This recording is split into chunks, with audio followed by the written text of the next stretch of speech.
Just remove that. There you go. What's going on, buddy? Hey, man, can you hear me or no? Oh, yeah, I can hear you. Awesome. What's going on, dude? Nothing. Let's see here. I'll just turn this up. This is still all new to me. Yeah, me as well. Nothing makes me feel my age like being thrown into a computer program I've never used. Oh, how's your day going today? Good, man. I thought this was a podcast. You're lucky. Kind of. I got pants. I put pants on, so we're all good. Everything's that's all. I mean, you only see from the top up, so it's okay. You can literally see you're naked right now. So what's going on, guys? Welcome back to the channel. My name is Tony from Always Different, and today we got a special guest from Heads Up, Throttle Down. And he just finally picked up his ZR2. How you liking it so far? Love it. Love it. Yeah. So I only got about 3,000 kilometers on it now, but that's like 2 miles in US, right? Yeah, exactly. Yeah, as soon as you said that, I'm like, what's a ZR2? It's fucking Zed, buddy. But yeah, so far the truck has like really blown me away.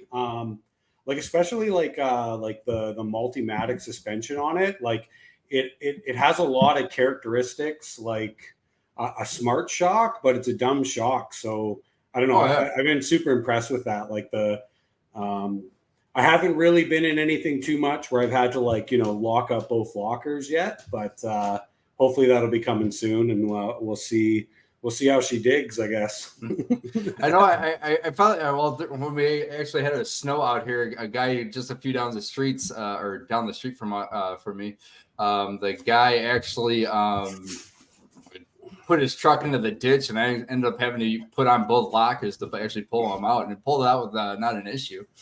Yeah, the e-lockers are so much nicer than air lockers because on my Jeep I had air lockers, and it's just nice to push them on, the click right on in. Yeah, and honestly too, like I don't know of any manufacturer now that has like a factory air locker anymore. I think they're all e-lockers, and I think from a like a manufacturing sense that makes perfect sense, right? Because then you don't have to add a secondary air system in there just to run your lockers. So yeah, I don't think I know any air company, any manufacturer that even does air because just run a wire and call it a day. Because I know when I was working for Chrysler, I don't even think they've ever put an air locker in any Jeeps. Yeah, it's a lot of like I think like True Tracks, limited slips, and then e-lockers, right? So that's pretty much what you'll see from a manufacturer nowadays, I think. So there. I'm clicking wrong buttons. I'm still getting used to which buttons to hit on this app. No, but what's your favorite? If you had like one thing, what would be your absolute favorite thing to actually that you like about the truck? Oh man, I know I'm probably going to catch a lot of flack for this, but like besides the suspension so far, is I actually really like that 2.7 liter turbocharged motor. Like, one of my first cars that I actually fell in love with was like a 2009 STI, and that was like my baby for the longest time. I loved that car, and I'm a big fan of like small like engines, using turbocharging and like excellent tuning to like put out a lot of power. I think that's super cool, right? So and I really like the motor. I find you can get actually some pretty excellent fuel economy out of it if you're, being diligent, but she gets thirsty real fast when you start hitting that skinny pedal, right? Like it's, and I think that's kind of neat. And it talks, I think, a little bit about Chevy's like engineers and their tuning of the vehicle, because it can like, when you want it to try to stay a little bit more economical, it will, but when you want to like send it 75 kilometer or like 50 miles, 60 miles down a bumpy trail and like put the throttle down and it's there. So yeah, I so far I'm really liking the motor, and I honestly think just the aesthetics like that, like I've always been in love with the Colorados. Like when the Gen 2 ZR2 came out, I was like, holy fuck, like I need that. But I was still like, like in like my boy racer car days, and I was just getting into like the side-by-side UTV stuff, and I had like a full-size pickup truck, so it didn't really make sense. But then when the new gen came out and I saw this, I was like, holy crap. I'm like, bar none, I honestly think it's like aesthetically probably the best looking truck you can buy on the market. And I'm talking like, quarter ton, half ton, like it is just a good looking truck. Like, yeah. Oh yeah. So, especially, I mean, I know a lot of people, especially with those new Tacomas and stuff like that are coming out, and they're getting some flack for their look, and as everyone's is talking about how the ZR2s are probably the best looking truck on the market still. And and Ford keeps basically the same look through the entire the last few gens. They all kind of look alike. I mean, there's some differences to them, but they still always have that kind of that like little square look or so. I mean, the Rangers have that little, I think they're more like a Tacoma kind of look or so, but they all kind of look the same, but at least Chevy kind of stepped outside the box. Yeah, and I think it's absolutely hilarious because you look at like Ford, the Ford Bronco Raptor is just bananas. Like if you see one of those things in real life, like it looks like a Tonka truck, like a caricature of like a Bronco. Like it's huge. It's so fucking wide. It takes up an entire lane. Like, and then the Ford Ranger Raptor came out, and I was just like they went subtle with it, and I was like, that is not what a Raptor is, man. Like, you need like aggressive, like haunched, like stuck out fender flares. You need like, and I honestly thought I was just like, really, Ford? Like that's the best Ford Ranger Raptor you could come out with, but. I don't know. I definitely still like those trucks. Like I think it was just odd for me that like they kind of played it safe with the. Lights turned off. Yeah, I got them on auto switches here. Hold on. Oh, is this when the stripper show starts happening?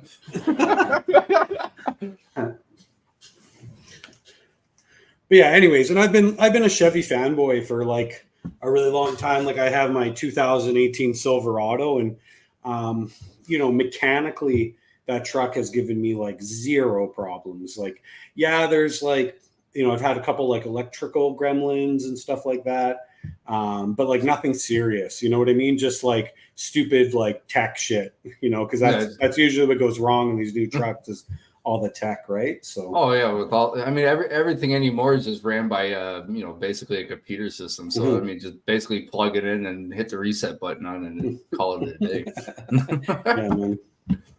Yeah. No, but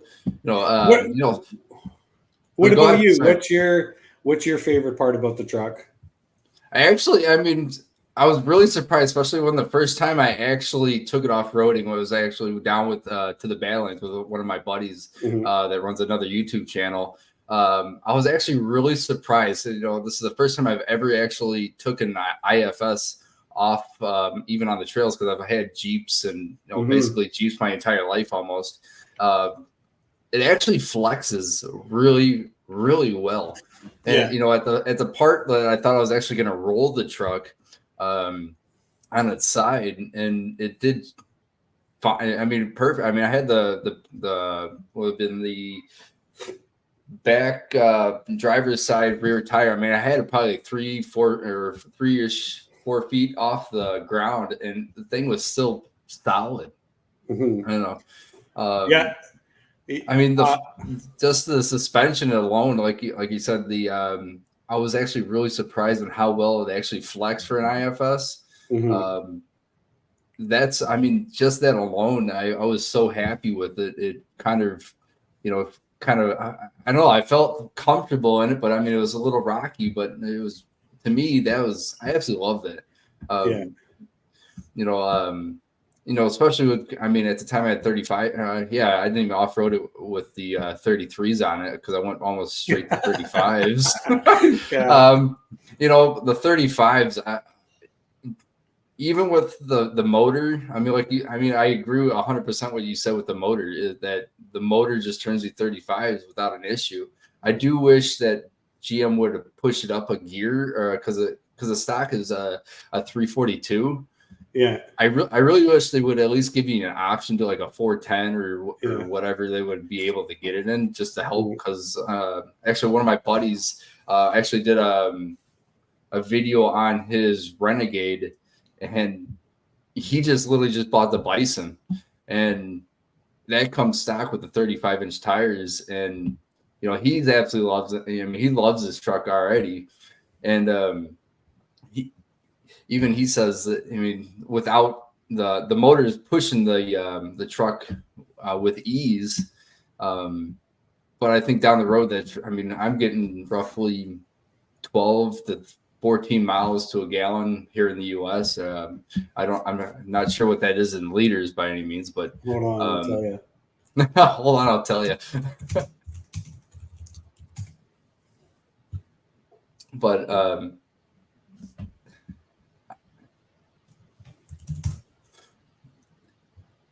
because I think if they were to jump it up a gear, I think they would actually be pretty good in comparison to a really good MPG on it.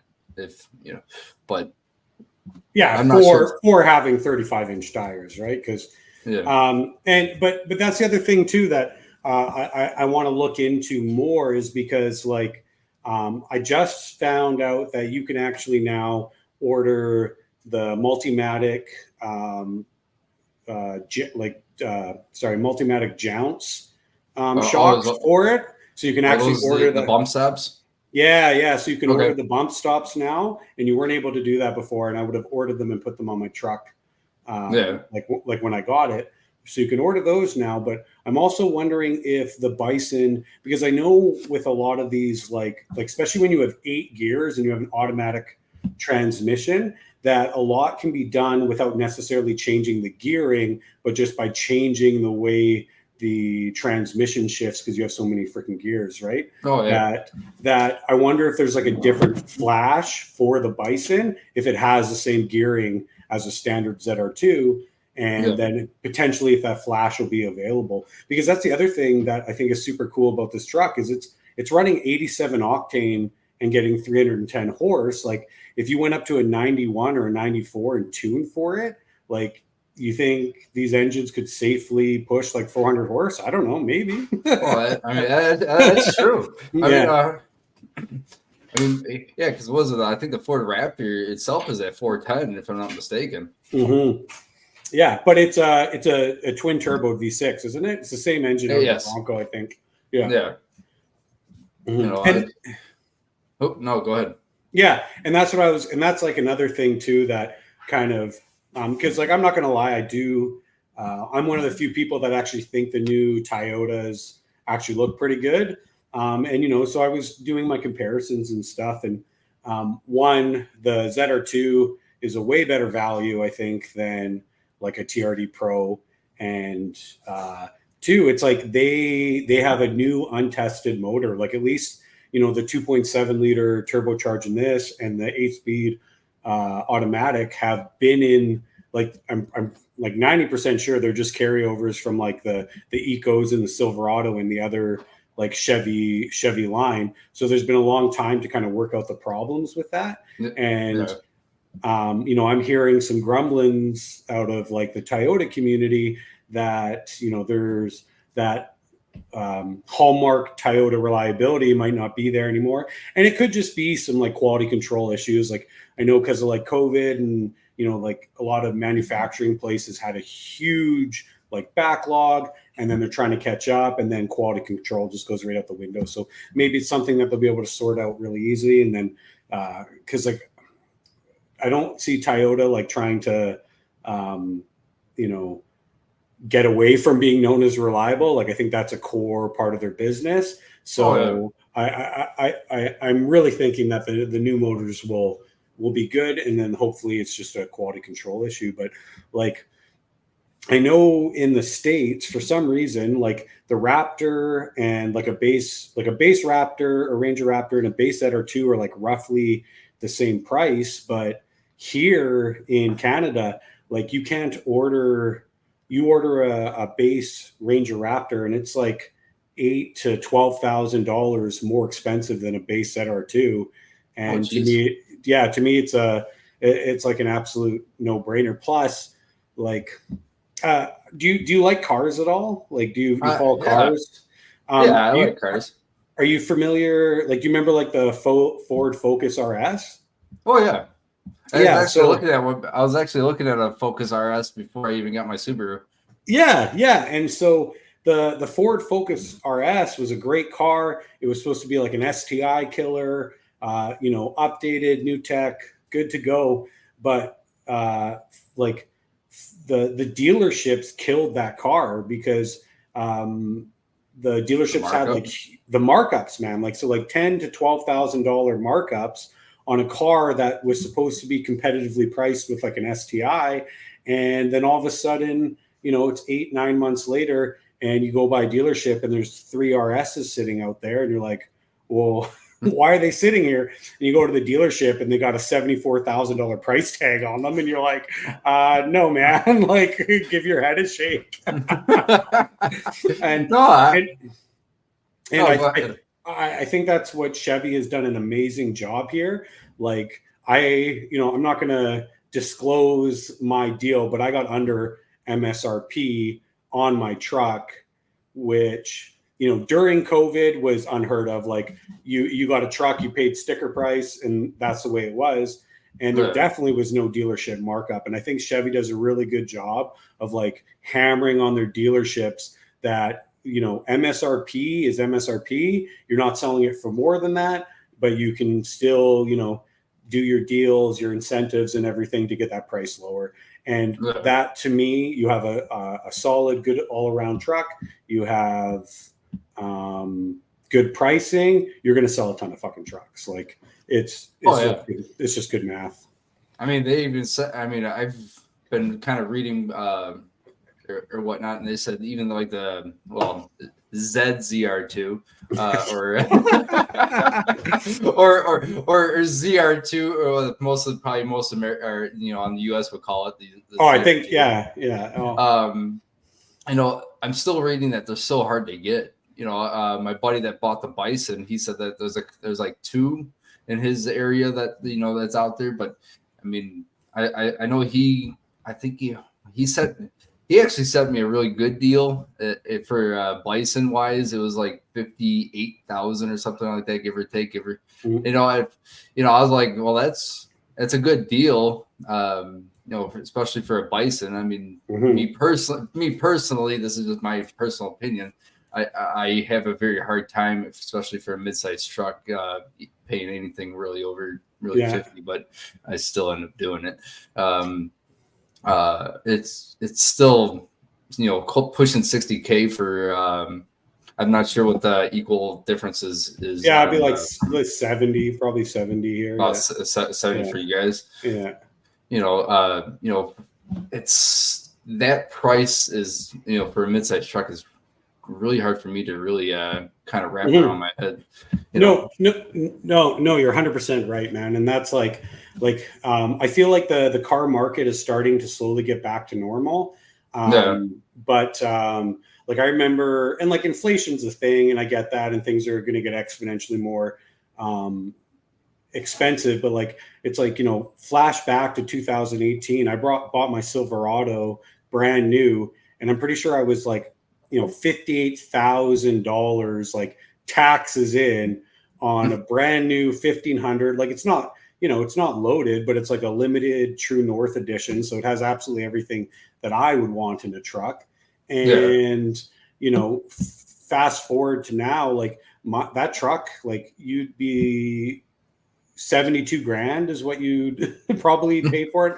And so, yeah, I guess like 60 something for you guys, but like things are getting more expensive. And I 100% agree that there has to be like a limit on what you're willing to spend, because, you know, like, so like the Colorado Tow is good. It does a lot of like small truck things pretty well, but it's still not a full size. Like, you know, some of the issues that I'm having is like, you know, I got 2 small kids. Like, where does all their shit go? Right. Like in the Silverado, it's like, you got space everywhere. The thing's a friggin' boat, but this thing, you know, you have to kind of come up with some more, kind of realistic like storage solutions. And like you said, it's less metal, less size. So I don't see myself paying more money than I would for full size to get that. Right. So, oh yeah.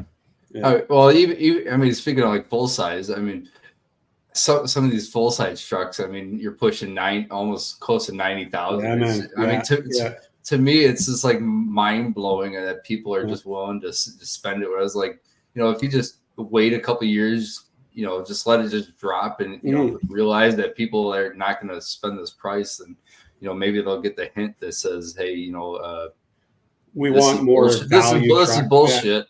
Yeah. Well, yeah. And I even found that a little bit, because, like, you know, this was like the first truck that I actually ordered, and I've never, you know, just went and bought off a lot. And like some of that stuff irked me a little bit too. It's like, you know, because I drive solo a lot, or just with my family. So it's the same with me.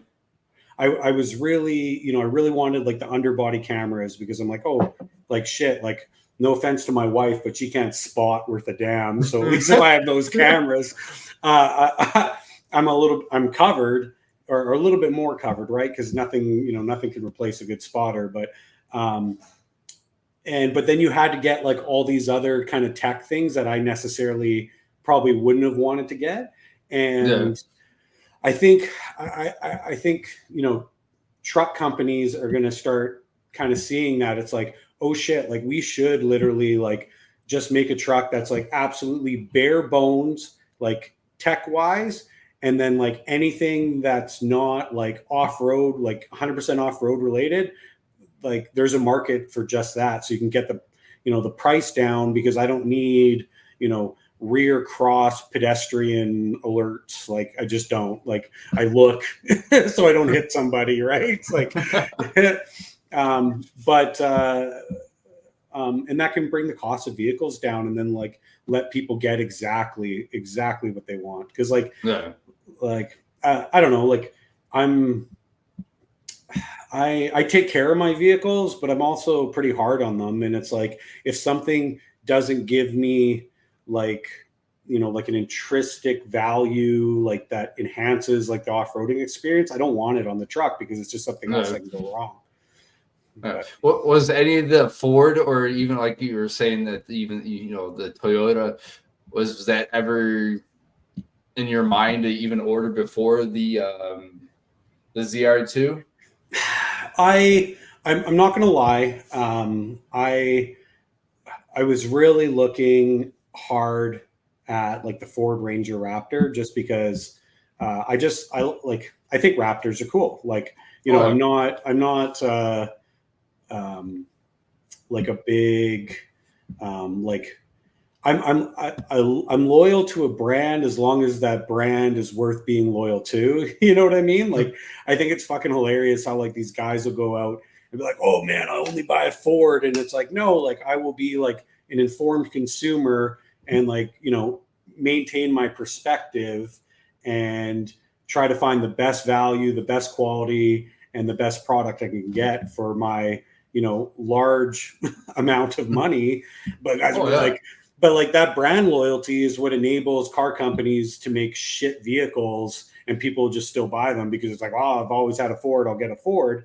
Like competition breeds like, you know, quality control and ingenuity. And especially in the age of like social media and stuff and like the internet, it's like the people don't feel like it, but the consumer has like more power than ever, because like your opinion is worth so much more when you can get out there and like tell 10,000 people that you fucking bought a lemon. You know what I mean? Like, it's so I was looking hard at the Ford Ranger Raptor, but I just think value wise, especially like how much they're priced up here, and then how much more you probably have to pay for a markup at a dealership, and just like aesthetically, like that Colorado looks so good, man. It's so good. And I was really interested to try the Multimatic suspension out because like in my Defender, I upgraded to like SDI, it's like a semi-active smart shock system, and it blew me away like how much difference that could make. But I've also been hearing really good things about these, like from like the Gen 2 Colorado guys about the Multimatic suspension. So I really wanted to check it out, and I haven't been let down at all. Like I'm blown away by like how planted and firm the ride feels, like a sports car almost, but it's not harsh ever, it's just a good ride. So no, I agree with you. I agree with you 100%. I mean, going from the gravel to just streets to even hitting the trails, it doesn't. I mean, just in your video that you recently just posted, just kind of introducing it. I mean, you did such a fantastic job on this video. I absolutely love this video. I actually was on the treadmill watching it. Hopefully, you don't sue me for using your product here. Yeah. I mean, your shots that you took on this thing was just absolutely amazing. I mean, especially, like right here, this drone shot that you just took. It's just, the truck just doesn't even look like it's bouncing. Yeah. I don't know how well it's coming through your screen, or if it's kind of glitching or whatnot. But, no, I just see this old man. Who the fuck's this old guy? This old weirdo. When I was watching it, I mean, everything you said through this video was like spot on. I agreed with everything you said in it. So when you sent me the message, I think I was already sleeping because I think it was like 11 o'clock at night or something like that. Oh, but sorry, I get into like my editing mode, and then I'll just like work until it's done, and then I'll be like, oh, check this out, and then be like, oh, sorry, it's 2 in the morning. It's funny. I'm like the same way too. So they may sue me for using it for you're giving them free advertisement. If anything, they should pay some royalties. No, but like when you're talking about, because when you like through here, the screen, not kind of jumping around here, but you're talking about like the screen and how well it works, and going through the I absolutely surprisingly use that screen with the actual map itself more than I actually thought I actually would. Yeah. And that's probably so much nicer because especially when you're on a long road trip, how long am I going to get to my destination? Let me pause for a second. Well, and then it also frees it up because like I don't know about you, but my wife like is my co-pilot, lead navigation, right? So and she has like a terrible thing about like getting caught up in something and not seeing it, and then if I had like the map on the middle, she'd like get out of it to like change the music and stuff, and like that just eliminates the problem. You put it under your control and you're like, oh yeah babe, you're doing such a great job, we're gonna get there, don't worry. That sounds like my wife.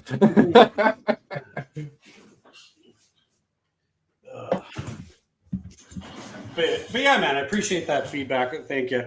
The other thing I was actually going to mention in it is, how do you feel about like the sport shifting buttons on the center console, or like oh my god, are you talking about the two like on the shifter? You got the yeah. And it only works in low gear too, right? Like you can't auto shift in drive, which is I think that's kind of a bad. This is just me because I haven't used it. I'll be straight up honest. I've never once actually been able to actually use that function. I know some people like to maybe put it in like their even this quote unquote manual mode for an automatic. It's, to me, I think Chevy should have put that in there. But at the flip side, if I'm on the street, I don't really care. Some people just want the torque. You know, oh, look at this, I can just manually shift it by pushing a button. But yeah, I mean, if I'm driving, I may just push it with my thumb, just acting like I'm shifting it or whatnot. But it's kind of more just I'm just having fun just pushing a button. Yeah. I thought it would have been really cool and like maybe a bit of a missed opportunity. Because like you see them on everything now is like the fake dual clutch paddle shifters. But I'm like, that actually might have been kind of cool to have on this truck rather than having that like little button that doesn't do anything.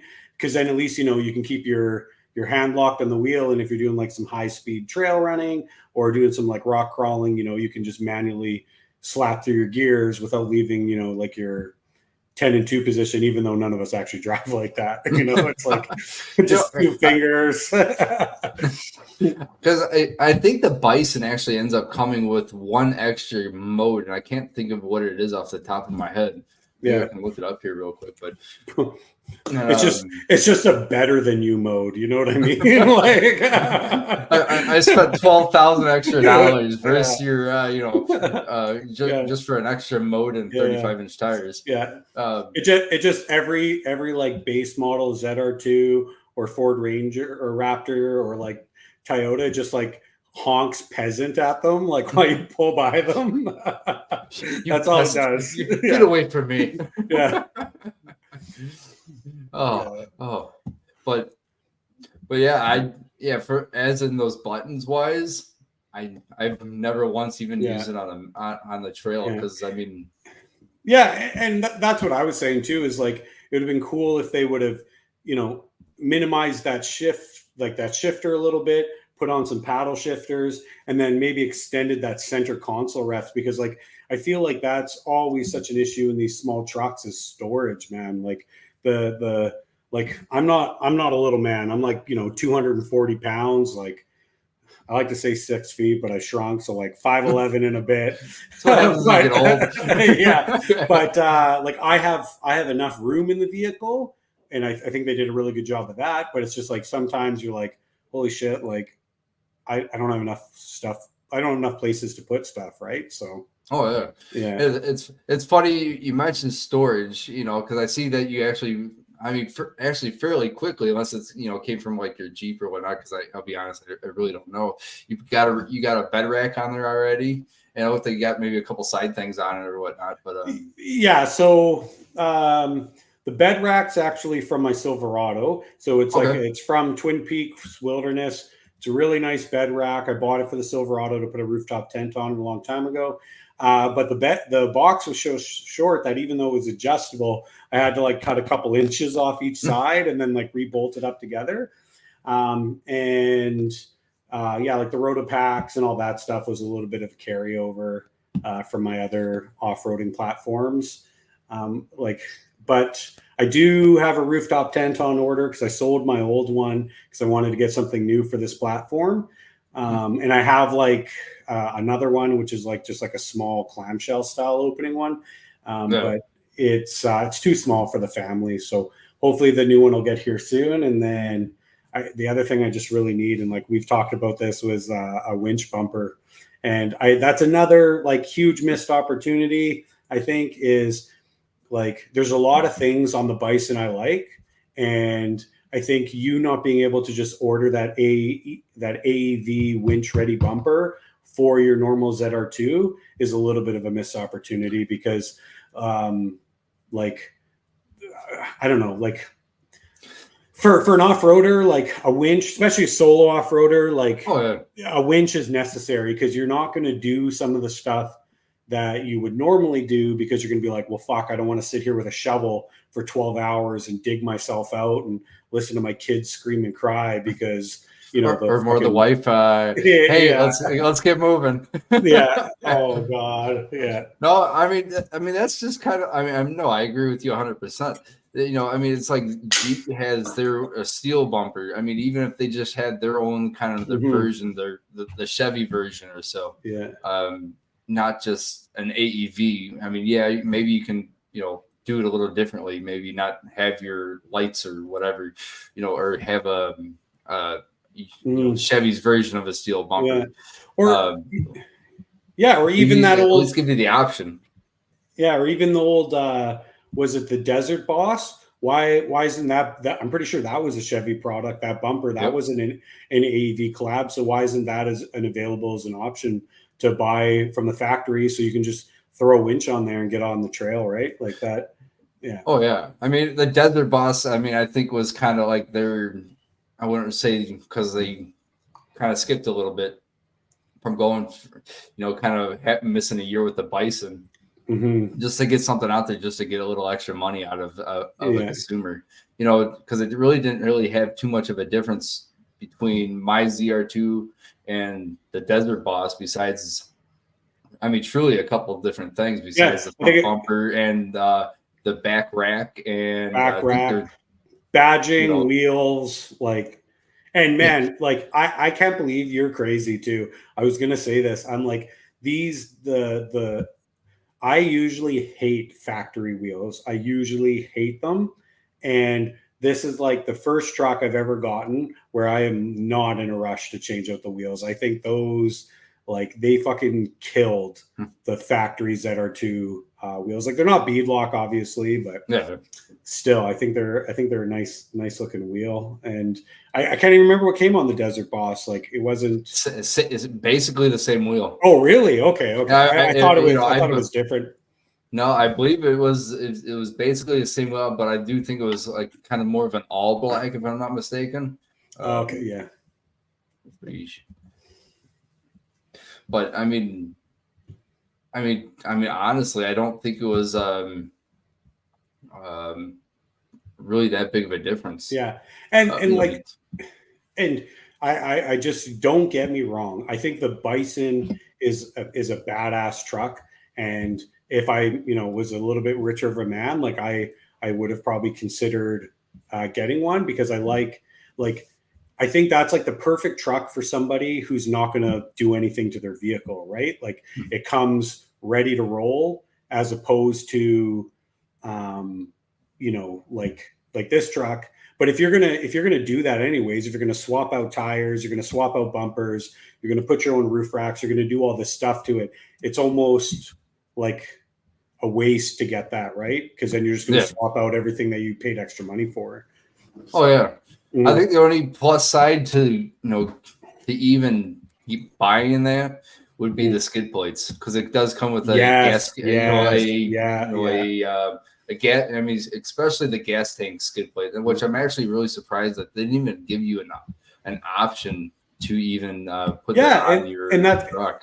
100%, and that's what I mean, is you should have been able to, like, all these things should have been available as accessories for your ZR2, just to throw on there, because I 100% would have bought the skid plates and the bumpers, or probably the front bumper, and never thought anything else about it, and just been like, yeah, that's a necessity. Because, like, as you know, like, I'm out there like begging people to sell me a bumper so I can put a winch on my truck, and nobody can do it. Nobody can do it for me. It's pretty crazy.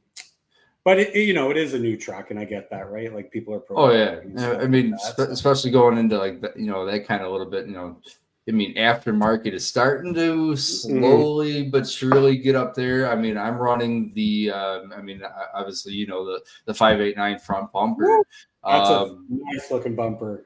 That is a good. I absolutely love it. And it actually going to the shop and actually talking to the owner, Tom, and and seeing how they really do their, how they do their business. I'll be straight up honest, and I flat out told him, I said, I'm going to be a very long supporter of you guys.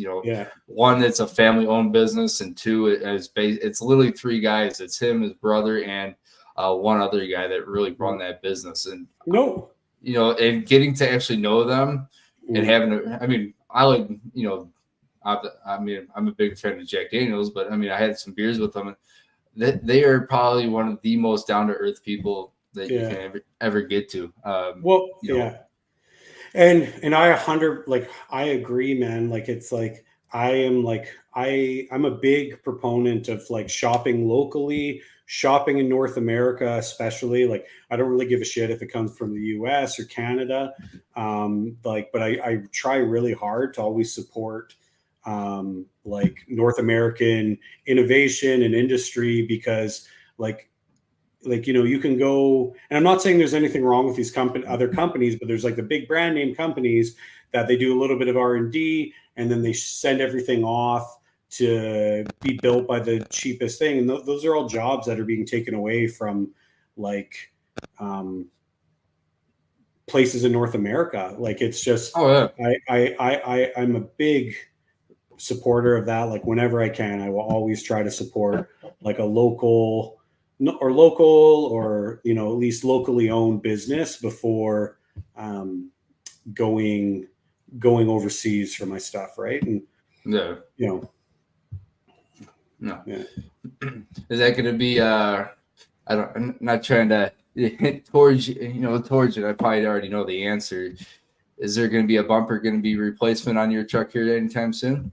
No, like as far as I know, I've reached out to like a whole bunch of different companies, and they're either saying like we're still prototyping, we don't have anything for you yet, or like I absolutely love that 589 bumper, like you said. But like I was talking to those guys, and they said they wouldn't be able to get me one till like September, maybe November timeframe. And I was just like, man, like, at least here, like summer's short. Like I got 6 months of winter, and I really want to get this truck out on the road and do some summer adventures with the family, because like I'll go fucking overlanding in -30, but my kids won't. Like they'll just be miserable the whole time, right? And like I'll do it because like whatever. I don't care about being cold, like, but I just really want to get some summer experiences. So that is like that is like one of my primary things. I got like the rooftop tent, the awning, everything already set up. I know what I'm going to get for like cargo storage, and I'm just literally looking for somebody to sell me a bumper and a winch, because that is like, I will literally leave. I will install that bumper, put on the winch, and I'm going, man. Like it's going. Yeah. But hey, how I was going to ask you, how long did you have your 33s on before you switched to the 35s? Was it like instantaneous or what? It wasn't instantaneous. I probably I think I had roughly 5,000 miles on the truck or so, give or take, before I swapped over, because I already knew where I was going. I'm going with this truck, and I'm willing to, already kind of, I'm kind of losing track of thought here. I already knew where I was going with the truck, and I knew what I wanted out of it. So I already knew I wanted 35s. I don't mind 33s, but I do like that little bit of extra ground clearance to help push up the truck. And I knew what I wanted to do with this truck. So 33s, I mean, is it really going to really give you that huge amount, like besides going straight up to 40s or whatnot? Like you can't like really a Jeep or anything like that. I already knew what I wanted. So I knew 35s is what I want. And so I wouldn't say it was instantaneously, but it was to me, it seemed pretty quick. Basically got my few road miles because I bought it right before winter time. And then we went right before summerish. I went to 35-inch tires, and I know some people say that you can run these, the ZR2s with 35-inch tires. I just gotta go push a button. Give me a sec. All right.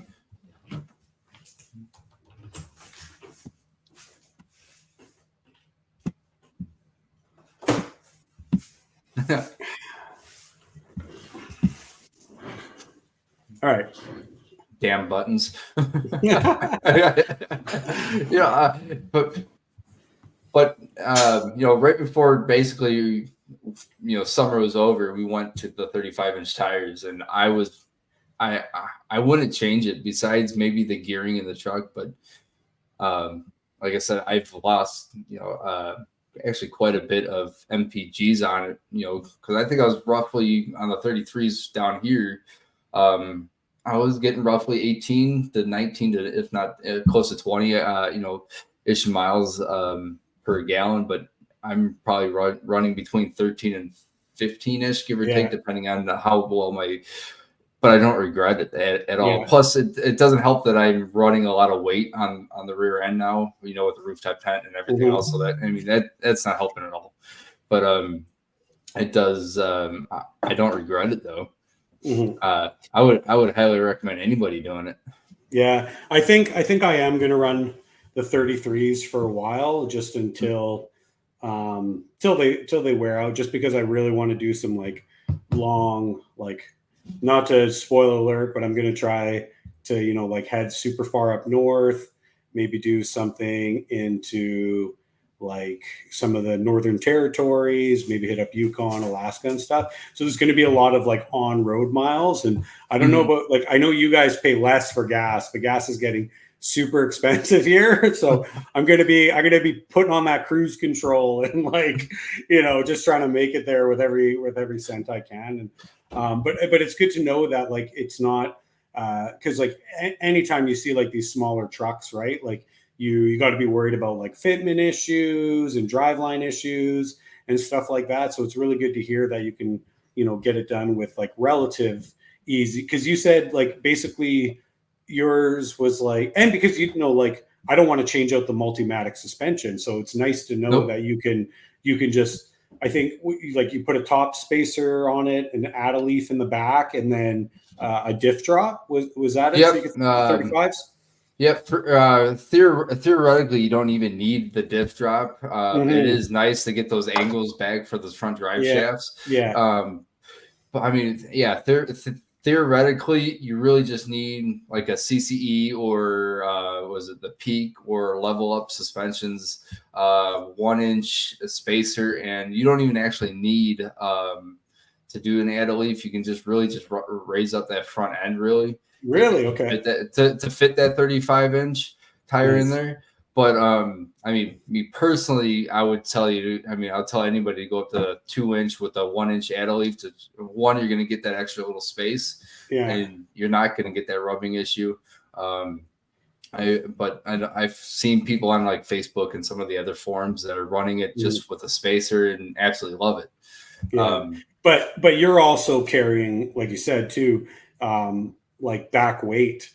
So it might be more necessary to do a little bit extra back there because like, you throw 600 to 800 pounds on the back end and it's going to droop no matter what. Right. So, 100%. If you go with the, let's just say like, cause I'm running basically all Level Up suspension right now. So I'm running they're basically their coilover conversion kit or so. So I'm actually running the E-Box springs, and just that alone, going to the E-Box springs is a completely different game changer. Oh man, I'll have to come down and try your truck. That would be a little fun. Hey, my passport came in. I can come up to you. Yeah. All right, man. Yeah. But it is a completely different level now. The E-Box springs make the truck feel a completely different truck, and I absolutely love these springs. Yeah. If people have the money to buy it, I would highly recommend going with the E-Box springs over the stock springs. You're going to spend some money for it, but it's well worth it. No, I've had like E-Box stuff on other things, and that's like I actually asked one of the guys at Level Up because like I was like, hey man, like no disrespect, but like the Multimatic suspension here is like there's like I don't know exactly how it works, but there's internal like valving and oil pressure to make it have that like adjustable thing. So if you change the spring rate on it like arbitrarily, it's not going to perform the way it's supposed to be. And then he like went into this big explanation about like how I think like a combination of them and E-Box like they really tested the shock and made sure that they got the spring rate right to ensure that like it's going to complement the shock rather than just like make it maybe feel a little softer, but it's not going to perform as well. So it was a really cool, really in-depth answer, and I love that. I love it when you like reach out to these companies and they're just like, yeah bro, we got you, we know what your questions are, and like here's like the hard science and like what we're doing to ensure that like, this is not just something that we're slapping together, but like something that's been tested, vetted, and is going to do nothing but enhance your ride. So Yeah. really cool. What was that through like Instagram? You're talking to him because if that it's mostly the owner of Level Up Suspension you're talking to. He's such a good guy, and he knows his stuff. He's actually a spring engineer. Which one I got to talking to him a little bit, and the guy knows his stuff. The guy is such a down to earth dude. Oh, and that is like the other thing that I love about like, bringing, like you said, like finding these companies and these people that are still like invested in their company. Like, to use like another example of this, like I've been, I have a lot of like trail icon stuff for my Defender, and it's like, man, like the CEO of that company is in the forums. He's talking to people. He's making changes to equipment based on, the feedback that they're giving. He's like, he picks up the phone, you can call him. And it's like, that is so cool to be able to have that level of interaction with like the people that you're, buying upgrades from. Like, you don't get that with like some of these other big companies, because like the CEO is like so far removed from like the end user that I feel like they kind of lose touch with their customer base. And it's just absolutely so refreshing to be like, yeah, man, like, have, this like one-on-one conversation with this person that is like designing stuff, running a company, and then like has a genuine vested interest for you being satisfied with their product. Cause like, I'm like, especially like I got like that farm boy mentality where it's like I'll be loyal to you. I'll be a customer. I'll tell everybody about your stuff. I'll, be like, I'm so happy with it. I'll put it out there. But like customer service to me is like non-negotiable. Like you need, like I remember I'm not going to mention the brand, but I bought a set of lights from somebody and they stopped working and they basically told me to kick rocks. And I was just like, oh, geez. You know what I mean? And it's like, they're like, oh, well, error, misuse. And I'm like, dude, they're off-road lights and they were mounted on a vehicle. Like, what could go wrong? And then like juxtapose like one of these other companies that like, I don't put a lot of decals on my vehicle, but they always go on my vehicles, like Speed Demon lights. Like I was having trouble with like an install one day, and the guy's like, if you don't get it within the next 5 minutes, FaceTime me and I will walk you through it personally to like, that's awesome. And you know what I mean? You won't find that from like these other companies. And I think that's just so awesome, is like, they just genuinely want you to, be satisfied with like the transaction you had. Right. So, yeah. Oh, no, I agree. I mean, that's the biggest thing with, a lot of companies anymore, they forget where they really came from or where they started at and realize, hey, not everybody, may not, know how to fix this thing. All right. But, hey, you bought my product. Well, good. You gave me your money up front. Now, like you just said, kick rocks. Yeah. My biggest thing right now is I've been having some issues with my Bluetooth with my S-Pod, which they're actually, S-Pod itself is a very big, it's a huge company. It's a Baja Designs company. I think, if I'm not mistaken, I think Baja Designs or S-Pod bought one of the two companies bought each other out. But, I call them up. They ran me through a couple, kind of diagnosis of it. Like, yeah, it's still not pulling up on my phone. They're like, all right, we'll send you out another one. Just send this one back so we can see what's wrong with it. If if it's something on our end, we can fix it for others down the road. Why it decided to go out, because I think when we were actually talking on the phone was 2-3 days ago or whatever when I was at work. He said these things are literally made to be set in an engine bay where it's going to get hot. People are actually putting these inside their vehicles, which kind of defeats the purpose of an switch pod. Those people are running all these wires in, and why are you running all these wires? And it's supposed to be made with the heat, but did the heat kind of destroy the Bluetooth little, the little motherboard? I have no idea. So on Tuesday, a new one's supposed to be here, and so we're gonna swap it out so all my stuff will work. So Yeah, who knows? I'm not sure what happened, but no, but that's awesome. And it's like, you know, like stuff goes wrong, right? Like, no. you know, the stuff can go wrong in the manufacture process, all the people that might have, you know, had time with it. But like, as long as you take care of it, that's all like I'm asking for. It's like, I'm not a rich man. Like, you know, this, everything I'm doing, it's like, Amazon Prime hasn't picked up the Head Up Throttle Down adventure series. Like, this is all my money. Oh yeah. And so it's just really important that if I'm buying what I consider to be like a premium or quality product, that it's going to perform like a premium or quality product. And like, Oh yeah, for you sure. know, yeah. And you No, can't I be agree like, with you 100%. you can't be like, user error for an off-road light because I went off-roading with it. Like, that's, I don't know. Call me. It's like they'll have like the little disclaimer that it'll be like for off-road use only.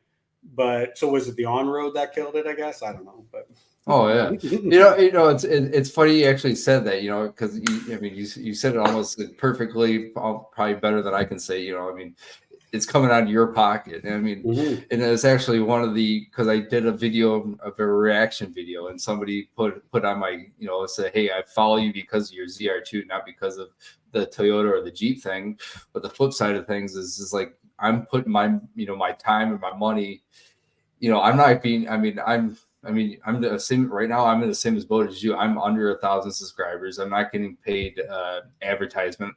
You know, yeah, eventually, hopefully, you know, it may kick up, you know, where it can get a little, you know, that little extra cash that, you know, from ad revenue to help fund this, you know, it's not really the money aspect. It's, I just enjoy filming it, you know, Yeah, and that's what I enjoy. My videos that good? Hell no. I actually think they suck, but as a YouTuber or even like yourself, you know, the stuff's coming out of your own pocket. And, you know, I think people think that, you know, just because you put up videos on YouTube, you're some glamorous rich person, you know, you're out here just, you know, you don't have a 9-to-5 job, which I have a 9-to-5 job. And I'm, you know, I'm sure you have a 9-to-5 job, or I'll be honest, I really don't know what you do for a living.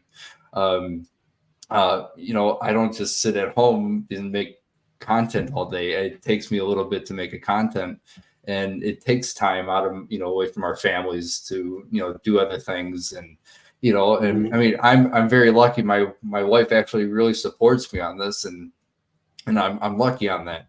You know, maybe some guys, you know, want to do this, and their wife's like, well, you're spending too much time in front of a camera, or, you know, you're spending too much time with your truck. And, you know, I mean, some people just don't realize you spend so much time, you know, like you said earlier, you're up here 2 o'clock in the morning, you know, editing a video, and then, you know, maybe posting it the next day or so. It takes time, you know. I mean, YouTube isn't just, you know, shoot, upload. It's, you know, it's all this middle part. And I mean, getting those shots of, you know, of your truck in the, you know, with the drone, or, you know, your side, you know, flying past the camera. I mean, there's a lot of stops in between that people don't realize. There's a lot of time that's invested in YouTube to make these videos. And yeah, and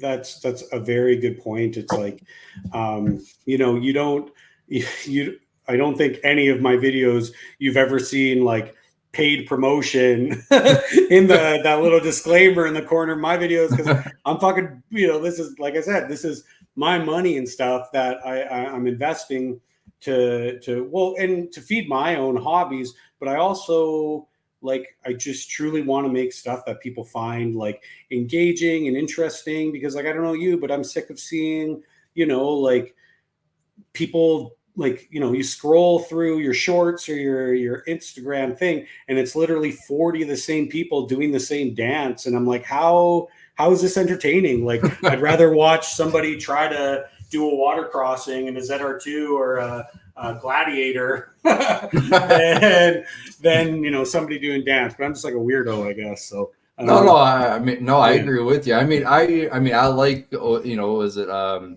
Ozarks Overland? I really like Trail Recon. I mean, I like those guys. Trail Recon I met in person a long time ago when I was in Moab once, and super down to earth guy, but they put on some. I mean, but that's what they do almost 9 to 5 anymore because Yeah, you know, and I mean, good for them, man. Like oh that's yeah, the dream. 100% good for That them. is 100% the dream. But like, you know, they always say don't meet your heroes, and then I've always said back is like, we'll just get better fucking heroes, man. Because like, I had the exact same thing. There's these guys, like they're called Dirt Tracks TV, Okay, and they're huge. They're like the top gear of like side by side in ATV world, and they're out of Canada. And I shot them a message once, like I was just like, hey man, like you know, I'm new to this stuff. I'm like, I know it's a big ask, but if you have a moment, would you mind like watching one of my videos and like giving me some feedback to like, you know, just help improve the quality of my work? Like I've been a big fan for a long time. The guy who ran their social media account was like, hey, I don't actually involved in that, but here's his personal Instagram account. Send him a message. I'll shoot him a message telling him that you're going to do it. So to check his like spam folder, because, you know, obviously he's a certified blue check and I ain't, so he won't get it. And he did it. And like, you know, I almost forgot about it. And like 2 weeks later, I got this email from him, like where he like just gave me like all this like really great constructive criticism on like how I can improve the quality from shooting to editing to speaking to everything. And it's like, you can tell like he didn't even just like skim the video. He like literally sat down and watched the entire video. You know, he's a busy guy. He's running like this huge, like, because they're a company now. And he took the time out to like help kind of like develop me. Like, I know they shouldn't see me as a competitor because like you said, I've got 505 subscribers on YouTube and I think I just hit 1,000 on Instagram. So I ain't coming for their jobs, but like zero gatekeeping, you know what I mean? And just like generally helping. And even you're like the trail recon guy. I sent him a message one day. I was just like, hey man, just want to let you know I really like your stuff. Do you have any advice for anybody just starting out? And he like, same thing again, man. He sent me back this like huge message, like about like what he would have done differently, all this kind of stuff. And I'm just like, dude, like that is, you know, it's so easy when you get to that certain point to just kind of turn into like, yeah, I'm amazing. Like, look at all this, but they're not like that. They're like super humble, down to earth guys and remember what it's like at the beginning and are willing to help you out. Like, so that's really 100%. cool. Yeah. Oh, 100%. Brad is such a nice guy. And, you know, I mean, I couldn't tell you, I think it was like 2016 or so. Oh, I mean, man. it was long. It was a while back. And, you know, he's such a good guy, you know, in person. I actually met Light Bright Nation in person once and, you know, not to get, I unfollowed them, you know, after kind of a few things, you know, I'm,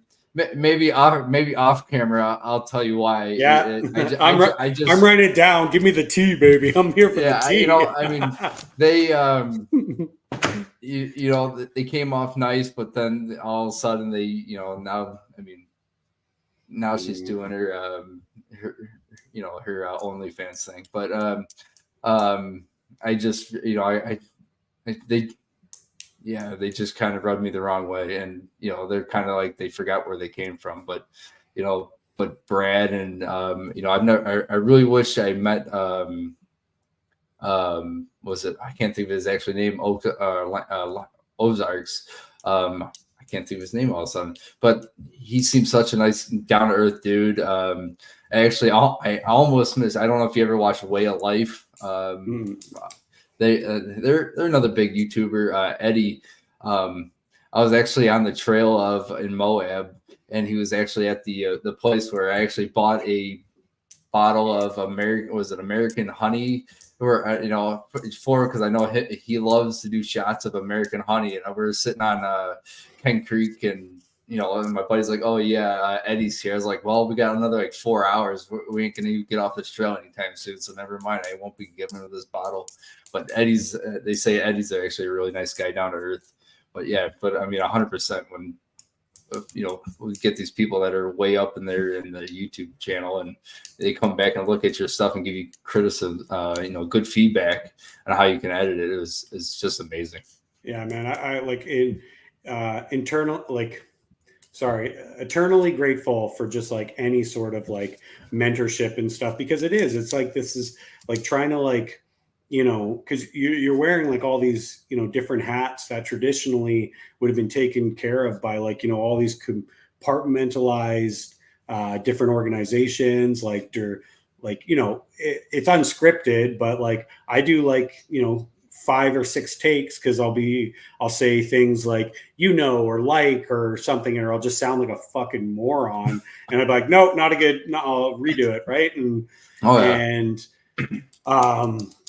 finding locations that you're going to go to, planning trips, editing eats so much time, man. Like I should have never learned about color grading because it's just like it is such a time consuming thing to sit there and go like frame by frame in your video and be like, nah, bro, I don't that exposure is all wrong and just like sit there and tweak it like and then you're like, oh my monitor's not calibrated, it looks like shit, take it all down. No, yeah, no, yeah, the whole color grading thing. I mean, that itself couldn't be a 3-day or a week event just itself. I ended up just saying, I'm done with color grading. To be honest, most of it, I'm just leaving it on normal, and we'll deal with it later.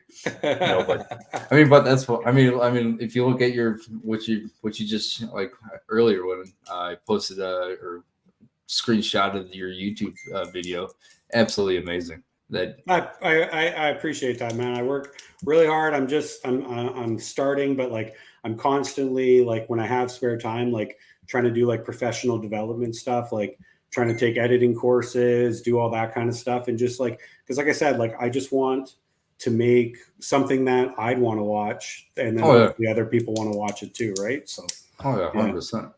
No, I agree with you. Yeah, but. Man, we did get off track from talking about just right? Yeah, just a little bit. So the War of 1812. All right, like let's. Well, you started. I don't even know how we got off track, but you said something about YouTube and just kind of just went that direction. Yeah, but yeah, I guess that just happens when you're doing a live feed. Yeah, it's organic, man. To get back to the ZR2, if there's besides the whole window thing, pushing that little button to roll them all back up. Yeah. If you had one thing that they can really make change or do better, what would you say Chevy to really do besides a little double down push button? I talked about in the video too is like a dedicated eco mode, like because like apparently they're like it will go into eco mode, but pushing around 33-inch mud terrains and having a big friggin' like rack, unaerodynamic rack on the back isn't helping, but like just having a dedicated like eco mode for like when you're traveling from a location to location on like extended overlanding, because like that's the whole point about like having like you start putting in all this extra technology. It's like you could have different tunes, and like I said that before, like I'm sure somebody's going to come out with like I know Cobb started doing stuff for like the Ranger, I think the Ranger Raptor, or maybe the Ford Raptor. But like, I would love to see like, like a premium performance tune. So like if you throw, cause like 94 into it, 91, that it bumps up the horsepower, adjusts the timing, increases the boost. And then like an eco mode for when you're just trying to get somewhere and spend as much money as you can, because like why not, what this especially too, because like for me this truck is like the jack of all trades truck. Like it can't jump the highest, it's not the fastest, it's not the best at rock crawling, but it does all those things well enough better than everybody else to be like this like super solid truck for just getting out and getting some adventure in, right? So that's good. Just be a mini little Swiss Army knife. Yeah, man. Yeah. I'm just like, And like I said too, this like I only have 3,000 kilometers on it, and that's why I didn't like really go too much into like the off-roading tech stuff, because like I'm 99% sure that it does have like satellite information being fed to it, because if you go into like the overlanding scenario or the spot, it'll give you like your long lat, right? So I'm assuming, and that's when my cell phone wasn't connected to it, so I'm assuming it's not just pulling that off cellular, and it's got to be satellite. So I'm trying to figure out like how I can get like my Garmin maps on there, because you know, like I don't want to have to rely on my cell phone. When I like, you know, like I run like a Garmin tread in my UTV, because I've been lost enough times in my previous occupation to never want to be lost again. that like, you know, that's a something I want to add. So I'm going to try to figure out that stuff, see if what I can get like figured out for like all the off-roading tech, and then I'll have more opinion on it later, I guess. So yeah. Hey, did you I actually do have one more question for you. Yeah. I don't know if I asked you this already. So it's got that huge long antenna on it. I'm assuming that's going to interfere with my rooftop tent when it comes here. Did you relocate, or did you just throw a stubby on? How did you get that clearance for your tent? For my tent wise, you're just talking for the regular antenna on the back? Yeah. Because I don't want to delete it, but no. So I didn't delete it. I just went on Amazon about like a 2-inch. It's, you know, I think it's like maybe 1.5 inch antenna. Yeah. And I think I threw the stock one right in the trash can. Okay.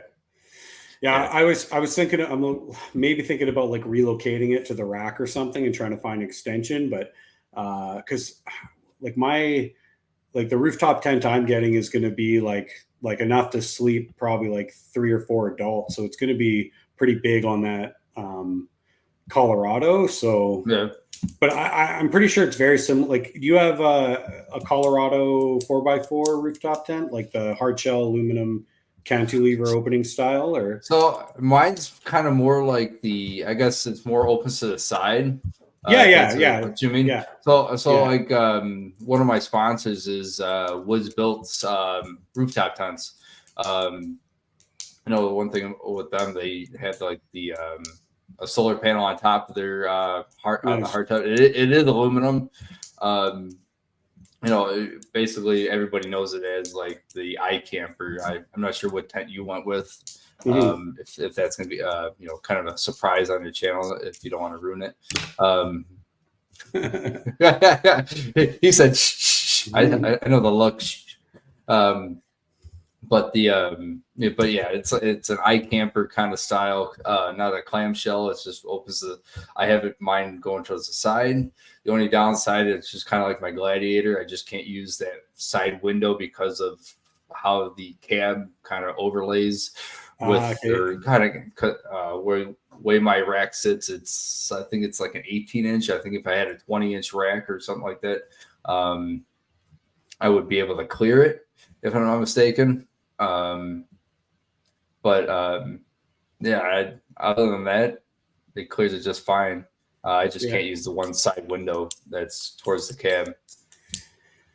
Oh, so is it like the Sky Camper 3.0? Are you talking about like for my rooftop tent? Yeah. If you go to Woods Built, I'm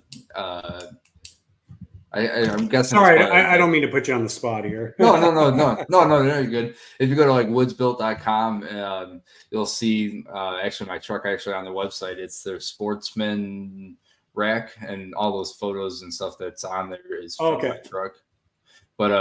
But yeah, it opens up the side just like that. I think the iCamper 3.0 just right from the side of the truck on the passenger side. Nice. You know, it's pretty comfortable. I'm living here. I'm in the dark now, man. That's fine. I was born in the dark. Born in the dark. Well, like you said, that you're in winter, 6 months out of the year? Yeah, man. Jeez.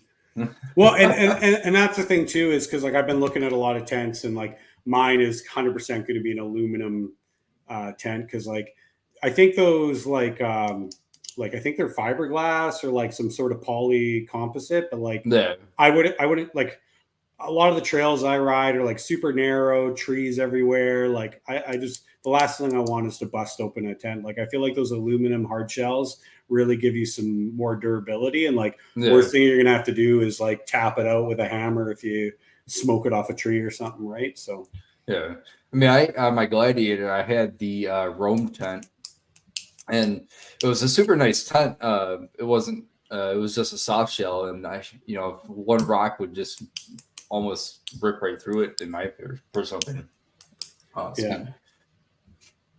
But and that's all about like, just having that honest conversation about like where you're going to be riding. Because if you're like down in the desert, hell yeah, like, you're not going to be hitting trees all the time and stuff. Mm-hmm. But if you're like me and you're trying to always, shove your truck down a quad trail, you might want to sort your life out with an aluminum tent. Yeah. Okay. I got one more question for you. All right. So last question. If money was not an option, what is like your absolute dream vehicle / overlanding setup? Like what would you buy an Earth Roamer? Like what would you do? Oof. It's gotta have some long travel. That's even with the ZR2, I've been reaching out to companies for a long travel. Just one for me to always feel comfortable when you're on the rocks or anything like that. Which company is going to do a long travel. And honestly, if I had one vehicle to probably really pick as an overall, I don't know if I would actually give up my ZR2, to be honest with you. Nice, man. Just dump money into it. I would probably, if money was not an option, I would probably be dumping the shit ton into this truck. I've had the Gladiator. The nice thing about the Gladiator is you do get that flex out of it, but you're going to be losing the comfort, on the other end of it, but the ZR2 to me is, if you put a long travel on there, which I'm hearing that Dirt King, I believe it was Dirt King, in the next 2 years, year and a half to 2 years or so, is supposed to, don't quote me on it, is supposed to be coming out from a long travel. So I'm going to be hitting them up for, hey, you want some R&D? Here's my truck. Have it. But overall, I absolutely love the ZR2. Unfortunately, I haven't really taken out I don't know if you watch Lost Time he's down in Arizona. His YouTube channel is Lost Time. He beats the living shit out of his Z71. And I think on Instagram he was working with what's that? I can't think of the name of the company that they're putting on their what's the other one that's out there? But their Stage 5 kit for the Z71 on there, hopefully it does awesome for him, because he's beating the living shit out of that Z71. Fuck yeah, man. Drive it like you don't got payments, man. Hey, it's the banks anyway. Yeah, man. It ain't mine. What about you? What about you? Before we, I guess, kind of end it from here. I have to say I'm in the same boat. What I really want to do, and it may sound crazy, but I've been trying to do a lot of research into portals, portal gears, because they're huge in the side-by-side world. And I would really love to be able to reduce the gearing and maybe throw on some 35s, 37s without doing too much as a suspension, and hopefully preserving the integrity of the transmission and the power band of the engine and stuff like that. But I don't know what it is. One, not a lot of people are making them. I've seen kits for Broncos, and that's pretty much it. And they're astronomically expensive. A set of portals for my side-by-side is probably $4,000. And then for a truck, the cheapest I've seen is 12,000 USD. So it is I'd probably do that. If I could keep the ZR2, I'd probably want to do like a 2500 ZR2 Bison, put like a big, kind of like luxury off-roading truck cap on it, and then just it would be my tow rig for my side-by-side to go exploring and using like a base camp. But yeah, I'm on the same boat, man. I love this little truck, and I hope to like I said, just build it up over time and just keep throwing money at it. It's I guess like what else are you gonna do? Hey, you only live once. Yeah, man. Yeah. Or at least as far as I know, you only live once. Yeah, my kids. All you gotta do is make sure the kids' college fund is squared away, and the rest is gravy, right? Mortgage is paid. Bring it. Yeah, those are paid, and I'm happy. Yeah, man. That's awesome. No, actually, because because that's one thing I was actually looking at for when I had my side by side was the portals, because I had the Can-Am XDS. And, yeah, I think I had like 15 miles on it. My dad went to do a donut and ended up rolling it. Oh man, donuts and side by sides do not mix, man. Oh well, then I kind of made fun of him because he left the 4-wheel drive on.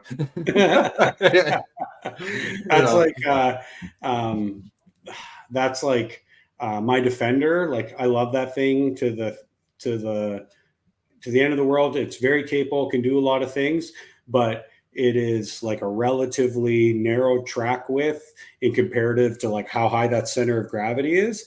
And you have to be careful, man. Like it's just, they're very top heavy. And once they hit that like fulcrum point, any side by side is like that, they'll go over, right? So time to flip. Yeah. This is gonna be expensive. That's all. Hurry, claim it under insurance. Yeah, fuck, man.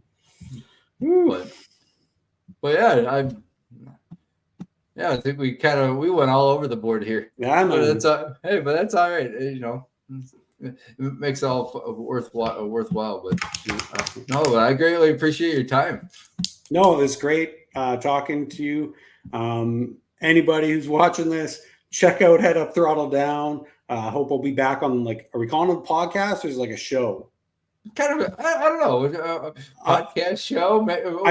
I was going to call it a vlogcast, but I think that's actually taken by somebody. So maybe don't sue. I don't have any money anyways. No. It's on the truck. But yeah, I really appreciate talking to you, man. Yeah. Oh yeah, that was awesome. And we'll have to do like a cross border. I'll either come down there, or you come up here, and we'll go hit some trails or something sometime. Oh yeah, 100%. Yeah. But again, I appreciate it. Go get, if anybody's watching, go check out Heads Up, Throttle Down. Super awesome guy. I love talking to him. Even just through the chats, or even though the first time I even talked to you, I mean, it was just like hitting it right off the bat. It's kind of like I already knew you from another mother. Yeah, that's what I love about like this like internet thing is like, it's like, I don't know what it is, but like you'll meet people and you'll just be like sick vibes. And you're like, I like this person and we're friends now, whether you like it or not. We're friends now. You're just screwed. Yeah. I am weird. Okay. It's all right. Me too. Everybody at work's be like, who your wife married? I'm like, well, that's her issue. She said yes. Yeah, that's her problem. So no, but I'll let you get going for enjoy the rest of your night, because I'm sure it's probably like 11 o'clock almost your time or so. I have no clue. My lights keep telling me to go to bed, so probably. So, but yeah, definitely anybody that's watching this, go check him out. Go see his Instagram at Heads Up Throttle Down, and hit him a follow if you don't follow him. Every post, everything he does is always top quality. Now it's better than mine, so I greatly appreciate it. Well, let's not go there. Went there. I'm struggling. Okay, I'm out here fighting for my life. So no, you ain't. No, but again, I greatly appreciate it, especially you got busy and completely when you hit me up, I was like, oh shit, no, time to go. But. No, I'm greatly we were still able to do this, and we'll definitely get it back in again. Okay. Well, thanks for having me, man. Have a good night. Oh, no. Yeah, you too. Good night.